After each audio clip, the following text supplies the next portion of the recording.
Cuando tocó fondo, descubrió quién era en realidad. Marco tenía 24 años, y aunque no lo decía en voz alta, llevaba tiempo sintiéndose vacío. Tenía un trabajo de oficina, una rutina estable, un sueldo decente y una vida completamente apagada. Cada mañana se levantaba con el despertador, desayunaba lo mismo, tomaba el mismo camión y llegaba al mismo escritorio. Sus días eran una copia del anterior. Nada lo emocionaba, nada lo retaba, nada lo inspiraba. Pero como muchos, se decía a sí mismo, bueno, al menos tengo trabajo, hay que ser agradecido. Y sí, tenía razón, pero también tenía miedo. Miedo a renunciar, miedo a buscar algo distinto, miedo a fracasar. Así que se quedó callado, se quedó en automático, hasta que un lunes, sin previo aviso, lo llamaron a recursos humanos. Recuerda perfectamente la escena. El aire acondicionado demasiado frío, la cara incómoda de la gerente, las palabras que no quería escuchar. Marco, lamentamos informarte que debido a ajustes internos, tu puesto se elimina. Silencio. No supo qué decir. Ni siquiera discutió. Solo asintió, recogió sus cosas y salió. Salió con una bolsa plástica y con una sensación de vacío que no había sentido nunca. Y no era por el dinero, era por algo peor. Sentía que ya no valía. Los primeros días lo intentó. Mandó currículums, se inscribió a bolsas de trabajo, actualizó su perfil de LinkedIn como si eso bastara para que el mundo lo notara. Pero el mundo no lo notó. Y eso lo fue apagando poco a poco. Empezó a dormir más tarde, a levantarse más tarde, a vivir entre ropa sucia, platos sin lavar y notificaciones ignoradas. Sus amigos preguntaban cómo estaba, pero él respondía con frases vacías. Todo bien, bro, ya sabes, buscando chamba. Pero no, no estaba bien. Pasaron semanas, su mamá empezó a notarlo. ¿Estás bien, hijo? Sí, solo estoy cansado, ya pasará. Pero no pasaba, porque el problema no era el trabajo. Era que por dentro se sentía invisible, pequeño, inútil. Cada día se parecía al anterior, pero con menos fe.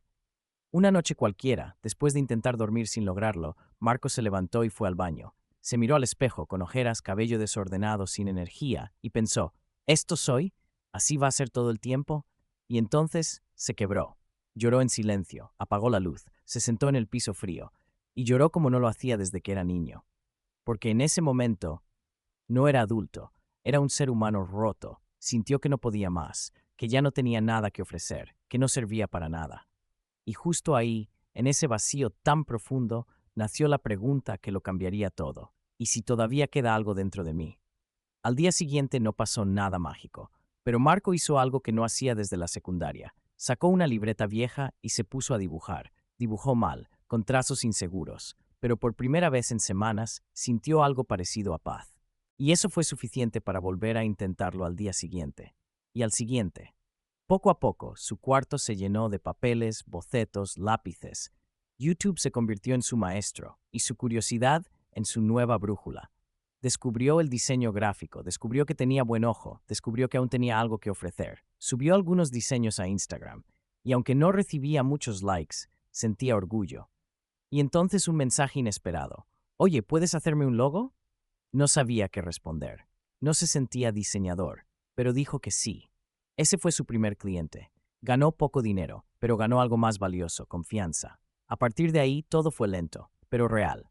Marco empezó a tener encargos pequeños, logos para emprendedores, tarjetas de presentación, pequeños proyectos, pero suyos.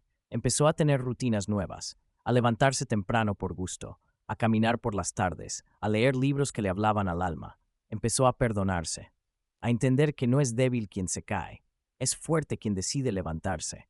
Con el tiempo armó su portafolio, se hizo freelance, y aunque a veces batallaba, nunca más se sintió vacío. Tal vez tú, que estás escuchando esto, estás pasando por tu propio fondo, tal vez perdiste algo, tal vez sientes que ya no tienes nada que ofrecer, pero te lo digo claro, eso no es el final. Es solo el momento antes del verdadero inicio. Porque a veces perderlo todo, no como eras, sino como realmente quieres ser. Marco no era un caso especial, no tenía palancas, ni dinero, ni suerte, solo tenía una pregunta que lo empujó a cambiar. ¿Y si sí puedo? Tú también puedes. No tienes que saber cómo. Solo empezar, un paso, un cambio pequeño, un intento. Hoy Marco no vive en una mansión, pero vive en paz, y eso vale más que cualquier cosa. Así que si hoy estás tocando fondo, no te asustes. A veces ese fondo es el suelo firme que necesitabas para impulsarte hacia la vida que realmente mereces. Suscríbete a Consejero Pro si quieres más historias que te hablen al corazón. Y recuerda, no estás roto, solo estás renaciendo.